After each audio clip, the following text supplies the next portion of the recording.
Good evening, everybody. Welcome to Sports World Digital Outreach. Today we will be talking with former professional athlete Rushia Brown, who will be answering your questions. Uh, yeah, we'd just like to thank you for being with us, Rushia.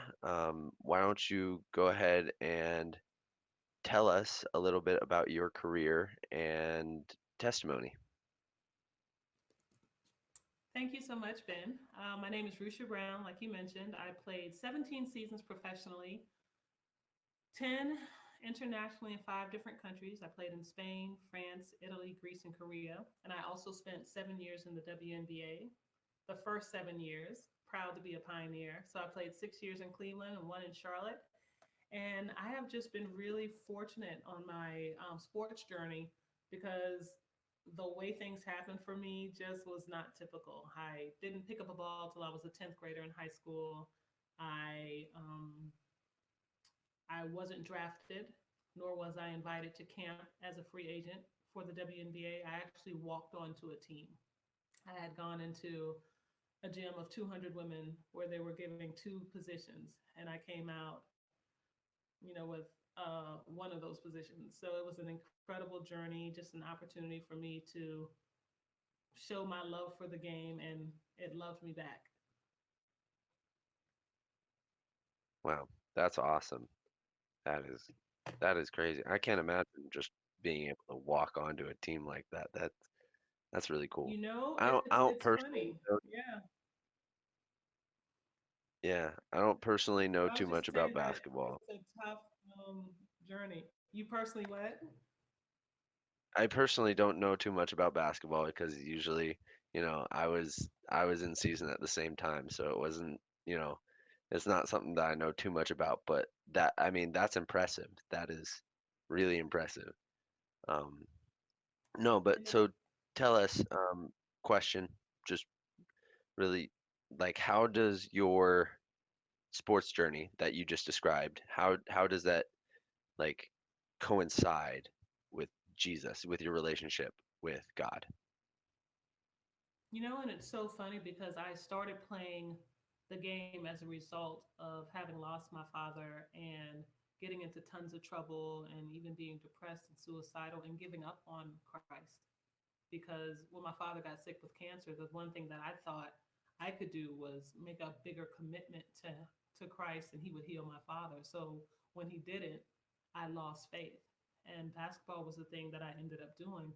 But through the relationship that I had with my best friend and her mom, she really talked to me about Christ having a plan for my life and not allowing myself to fall into a space where I lost faith and I lost the vision of who I was to him and not who I was in this world. And once I associated myself with my religion and my faith and build my own religion, my own relationship, I started to have success because I understood that this journey was not about me. And if you look at my story, like none of it makes sense. Like I said, I didn't pick up a ball till I was in the 10th grade. I played at the highest level internationally as well as here in the WNBA. But I realized that I was a vehicle it was about my testimony and having other people understand the work that Christ can do in your life that could greatly impact not just myself and my family, but everyone that I touched. And so that's the one thing that has always been really important to me and helped me understand that this is not about Rusha. Yeah. That's wow, that's really good. I love that. Just thinking about how, there's kind of like a contrast between your, like you said, your worldly identity and your identity in Christ, and Hmm. how that impacted the way you played, brought success. The way you could look at yourself as, your identity in Christ being your focus. I love that. That's amazing. So you It also was. talked a little bit about what? I'm sorry. No, I was like, it was. And every day I get to learn just the different ways that he wants to use me and how sports has just been the platform that he's given me in order to, spread the gospel and impact lives. I mean, and what a great platform to have. with all your accomplishments and all that you've done, you have a great platform that you can reach a lot of people's lives. You talked a little bit about depression earlier, and so I'm curious to ask, and I want to, be cautious about it too, is like, how did your relationship with Christ change, or what did that do with that? My depression, as I mentioned earlier, stemmed from having lost my father and just the relationship that I had with him. I just felt like everything had been taken away from me. But as I grew in my relationship with Christ, I understood that, like there was a different calling for my life, and that, things don't always work out the way that we want it to. Things are not always the way we plan it.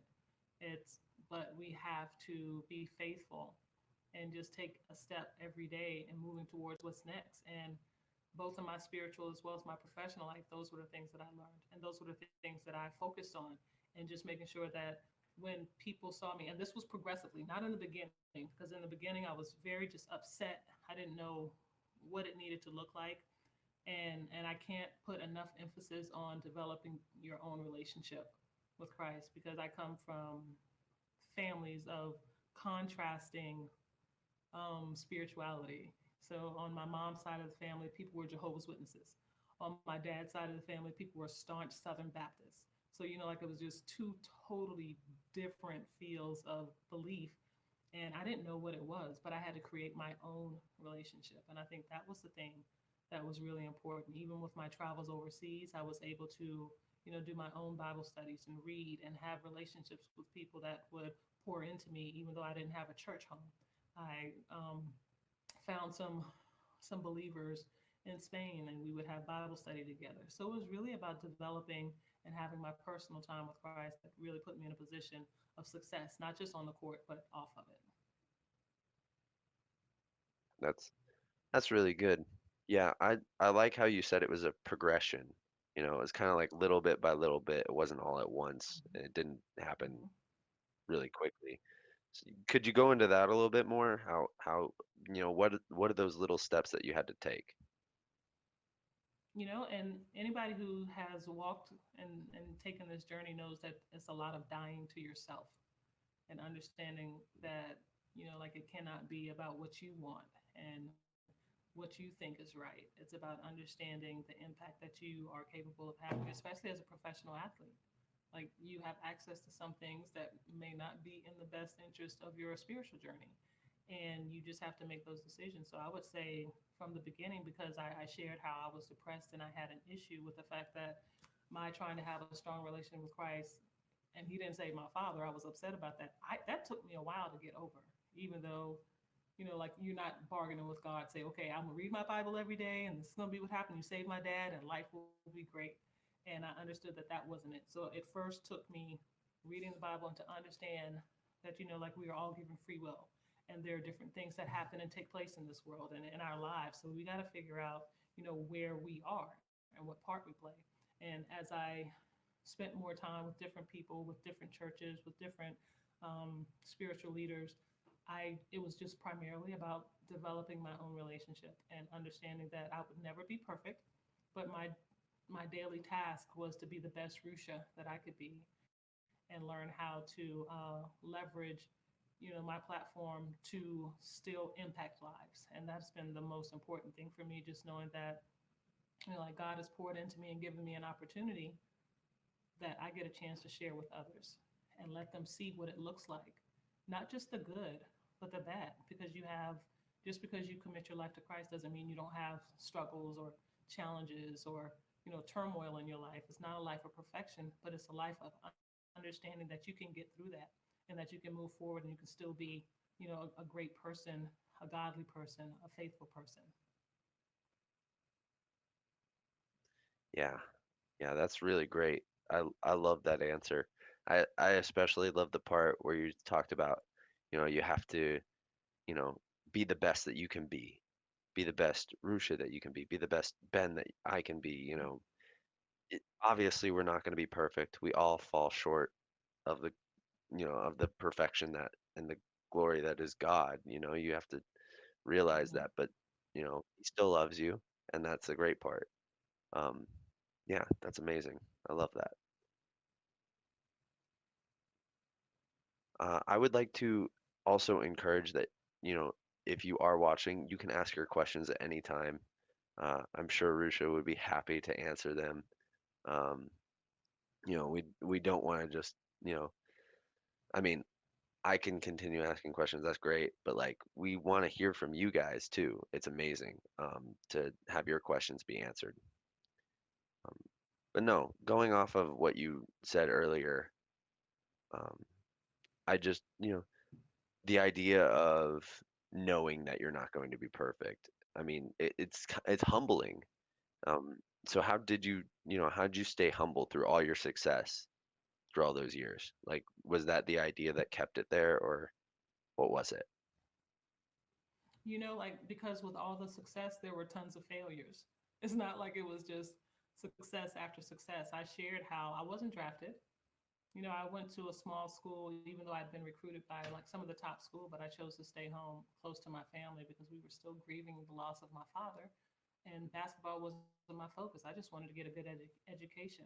And so I had a great college career, and then I went on to playing professionally overseas first. So when the WNBA started, like I wasn't a name that was on their hot list, even though I thought I was great. Like I was a good player, but they didn't know of me. So with every success, there were tons of failures, and there were times when I fell short, and I had to understand that even in that, there's a lesson. There's always something to be taught, and understanding that life is not going to be just about the successes and all the rosy times. It's about those thorns as well. It's about understanding that the only way you get better is understanding those shortcomings. So how can I make myself better for the next time so that I can be successful?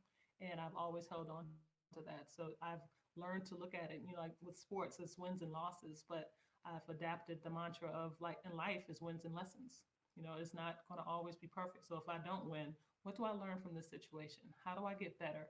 A better person, a better player, a better servant, a better Christian, so that I can make sure that I'm doing the right things in order to be successful next time. Yeah. I was just about to ask right when you said it at the end there, like how does God fit into that process of looking at those lessons? How does the gospel fit into that process of looking at life's lessons for you? And it's so funny because you look at so many stories in the Bible and you look at even the disciples, not one of them was perfect. You had one that was cussing, you had one that was violent, you had one that, you're like, everybody had their own thing. But Jesus still gave them an opportunity to serve by his side and to walk with him and to show people because that was the way that he connected with everyone. There was no perfection. Like, how can I have an expectation of being perfect when I know that everybody that was around Christ was imperfect just like me? That made it even easier to embrace the gospel because it was never about trying to attain a goal that is not attainable. So you just put yourself in a position to know that, yep, some days I may fall short, but it's about the effort and making sure you're doing the right things and you're trying to serve in the way that you're supposed to and be that light. Because as a Christian, when you walk into a space, it's not about what I say, it's about what I do and how people receive me and just the opportunity that they get to experience that glow, just from my daily walk and not just me saying it. That is a great way to put it. That is a fantastic way to put it. Have Right. people experience, the light of Christ through you, just through your daily walk. And that is, I mean, have you experienced anyone like mentioning it? Like, like, oh, there's just something different about Rusha. I don't know what it is, but there's something different. I don't get it. Like, have you experienced any of that? It definitely has. And it's about the opportunity for people to see it. Like, if they can't put their hands on it, but they know that there's a chance for something great to happen. And I know that's what it is for me. So I'm not um, in a position where, like I can explain it myself. Like I have people that say, like I just trust you. I just know that you are trying to do the right thing for me and by me, and I want to share this with you. So in those times, that's what's important. They can't, they don't know. I don't know either. So it's just really just about trying to be vulnerable, allow yourself to be in that space where, everything is just transparency, I think has really been key for me. Mm, yeah. Vulnerability is I mean, it's hard to do, but it's really hard to be vulnerable, but once you become vulnerable, not just with others, but with God too, I mean, that's when some really cool things can happen. I really do. Absolutely. I love that. I love that. And just with that point too, I'll share a story from when I was speaking at a school. You go into the schools, you got to check in at the office, and I went into a school. I think I was in Minnesota, and there was a young lady in the office crying, and my natural instinct was to sit down and have a chat with her, like, what's wrong? How are you? How can I help you? And she shared, like she's just not been well because her father had passed away and she was really depressed and like all these different things. And it was something, that we had a connection, and I shared with her my story. And prior to that, I didn't always in my outreaches, I didn't always share that part of my journey. And that day I did, more specifically, a little more detail to it. And the connection to the kids was incredible. It was just the comments afterwards, but me sharing that, how I too was broken, how I had situations where my life wasn't what I thought it was supposed to be, and I didn't know how to handle it. Like it really put me in a position to connect better with the kids. So that vulnerability, that me not showing I'm the athlete that has done all these incredible things and I do this, and it was about, look, I have had the hardest of times and I still made it. Christ impacted me and gave me a chance to do something great. And I'm here to share with you that no matter what you're going through, you can make a decision for yourself. So I honestly think that vulnerability is important because people need to know that we're not perfect. And that's something that they can connect with.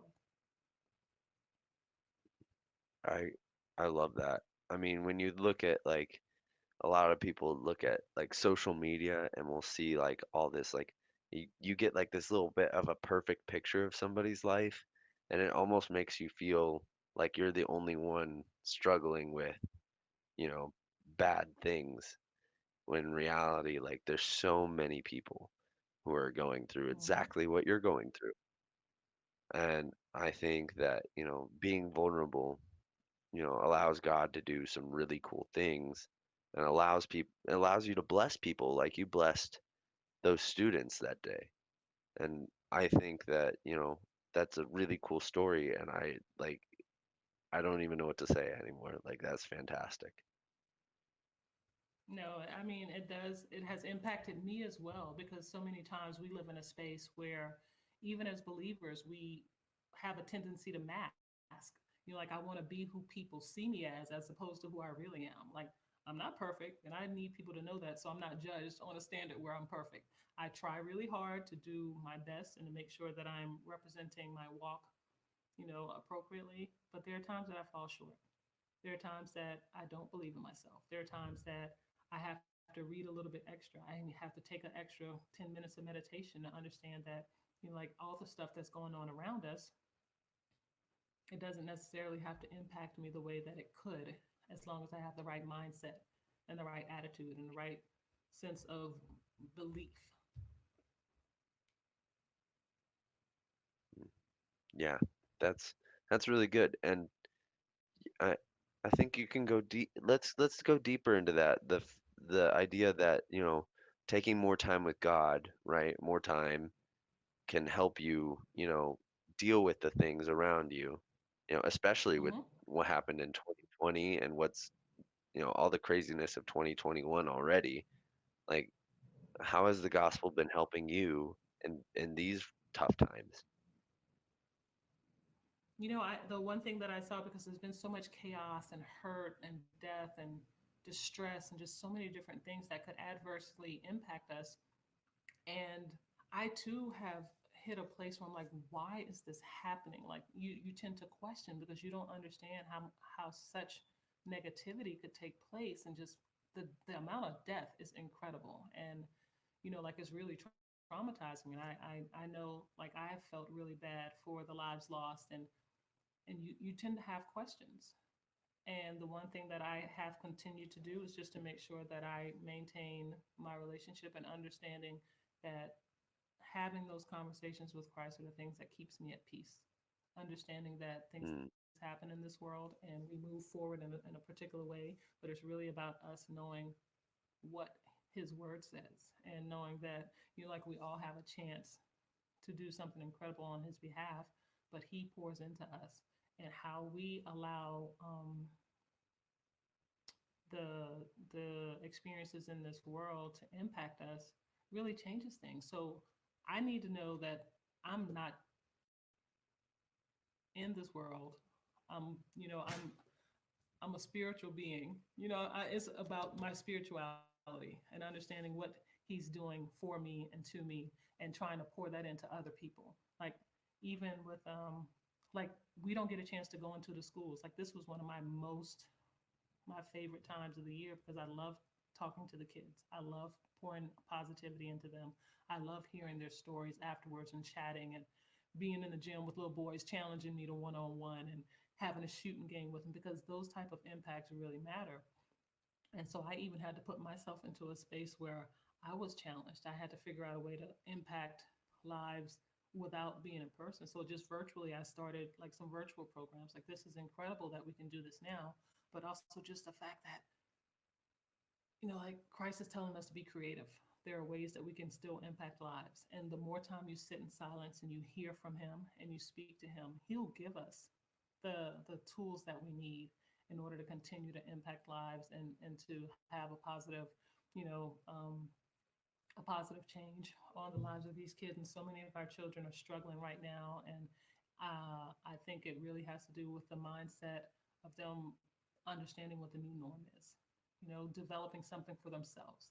So I know for me, it's what I had to do. And just Christ has really been important in the sense that I understand that He will use me as a vessel, and I'll be able to impact lives still, even in these hard times. yeah, that's really good. Like living in the world but not being of it can really, Hmm. impact like the way you see the situation in itself, you know? Like you understand, because you're part of it, you understand that there's hurt there. You understand all that, but you also know that God is going to use you in this time, just Hmm. like He would any other time. Absolutely. And just the level of creativity, and how our focus has to not be on what we don't have, but what we do have.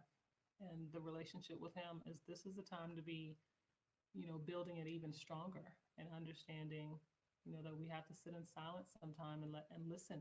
We spend so much time being active. Like, this is the one thing that this pandemic has done for me that I feel like has impacted my spiritual growth. It's made me sit down, because I'm always busy. I'm always running around. I have 111,000 things to do, but not traveling as much, being at home, spending more time with my family has given me a chance to just sit down and understand, and to read and meditate, and to just focus on what my calling is and what my life is supposed to be, and how to focus on that.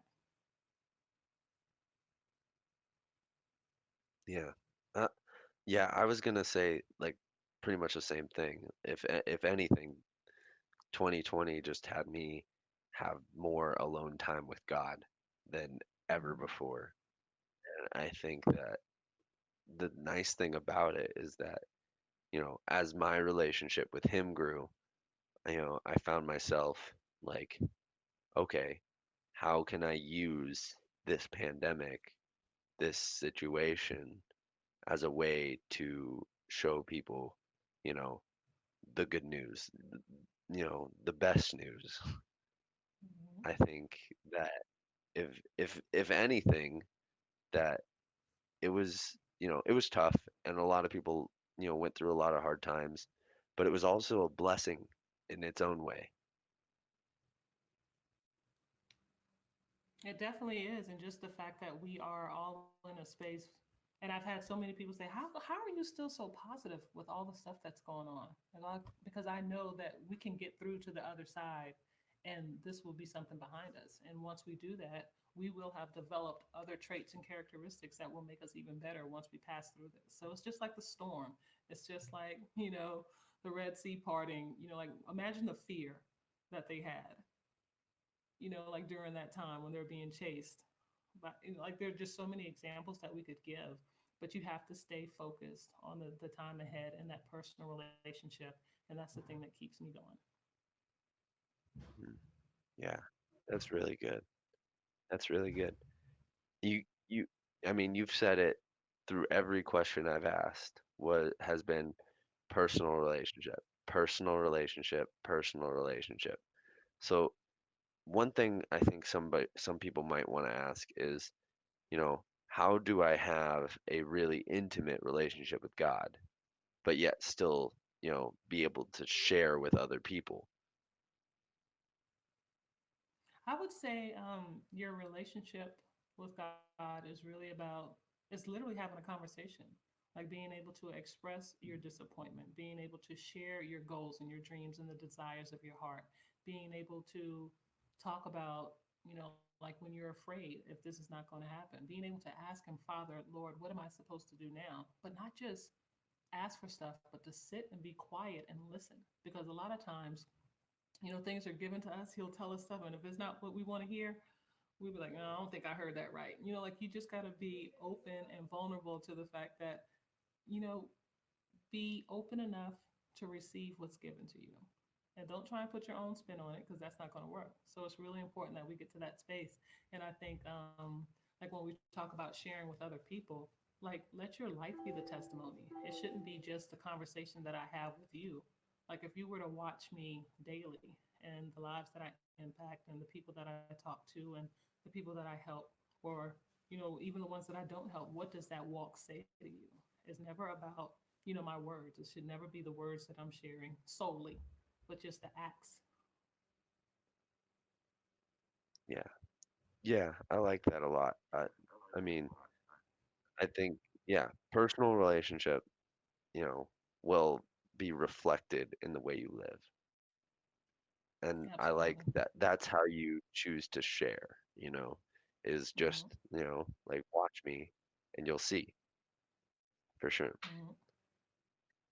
Through the good, bad, and the indifferent. Like there are times when things like, and I've shared it before, like things are not always peachy. So even with that, when that happens, you just got to figure out how to continue to move. And like I said, that vulnerability will be the thing that draws people even closer because I know just in watching certain people in the various churches I said about my family being Jehovah's Witnesses and then staunch Southern Baptists, there were things, and I was like, how is that okay? Like, why is that the life of a Christian? Like, how is that supposed to, make people want to be a part of your faith? And and it was never what they said. I watched their actions. I was like, you say this, but then you do this. So when your words and your actions don't align, I'm going to go with what your actions do. And I want my personal life to be, I want that to be an example. Like I want to continue to help people. I want to be in a position where I help people advance in their personal relationship with Christ. I want to help people advance professionally. Like just being a servant and a caregiver in that space is really important to me. And I can't just say it and not do it. So I think like when you spoke earlier, just talk about what it is and people see it and they don't know quite what it is. I think it's my true sense of empathy and compassion for people and knowing that Christ helped everyone. He served everyone, and it wasn't about the judgment. And everybody's got issues, but everybody has an opportunity to build their own personal relationship with Christ and work through it to be who they're called to be. Yeah. I love that you just said that. And I think I'd like to kind of piggyback off what you said when you were talking about serving people. And I think that, when you're serving people, you're loving people, right? And like Yes. they said, and it says in the Bible, they will know we are Christians by the way we love one another. Yes. And I think that, I mean, right now you seem like that's what you've been talking about this whole time is like the way Hmm. we love one another is how how we show our personal relationship with God. Mhm. And it's not through judging, because so many of us, I see so many times where like people are judging because somebody sins differently than us. Not one of us is perfect, and everybody is has something, but I can't judge you because you do one thing that I don't do. And so I think it's really important that we allow ourselves to not live in a space of the judgment. We want to, even the ones that are in the toughest of positions, we want to embrace them and show them what that love can look like. So we're not putting ourselves in a position for me to be pointing my finger at you and say, you need to do this. No, I want to hug you. I want to love on you. And I want to show you what it needs to look like, even when you're broken, even when you're downtrodden, even when you're in a position where you think you're not worthy and that God doesn't love you. I want to show you what that looks like. Mm. Yeah, that's great. That's great. And so let's just talk about that for a little bit. Like, what would you say to somebody who says, "Oh, I'm not worthy. Who am I to have this kind of relationship with the creator of the universe? Like, who am I?" What would you say to You are a somebody like child that? of the Most High God, and He is there and He loves each of us. He knows every single hair on our head. He knows our thoughts before we think them. He knows our actions before we even do them. And He will know your heart if you want to turn yourself around. Like, I've had the instance I told you with the depression and the suicidal thoughts and just getting in trouble and doing things that were just not in my best interest. But if you make a decision, you can turn it around and you can be, an example as well. So it's really about the us seeing ourselves the way Christ sees us, the way our Lord and Savior sees us, and not the way the world sees us. Because so many times we're judging ourselves based on our mistakes and the things that we've done and the way the world looks at us and the way the world judges us. But we have to get into the mindset of seeing us the way Christ sees us, and we're all His children. Mm. That's fantastic. That's fantastic. Well, it's time to wrap things up. Um, yeah, I just want to thank Rusha for joining us. I'd like to thank all of you guys for joining us. If you have any other questions, any questions about what you heard tonight or about Christ in general, you can feel free to send us an email at mydecision@sportsworld.org. And then if you're dealing with depression or any other you know, difficult things in the world, feel free to, message our hotline. You can text choice to 494949 and someone will definitely help you out there. Again, we want to thank Rusha for coming out and answering you guys' questions. Did amazing. Thank you so much.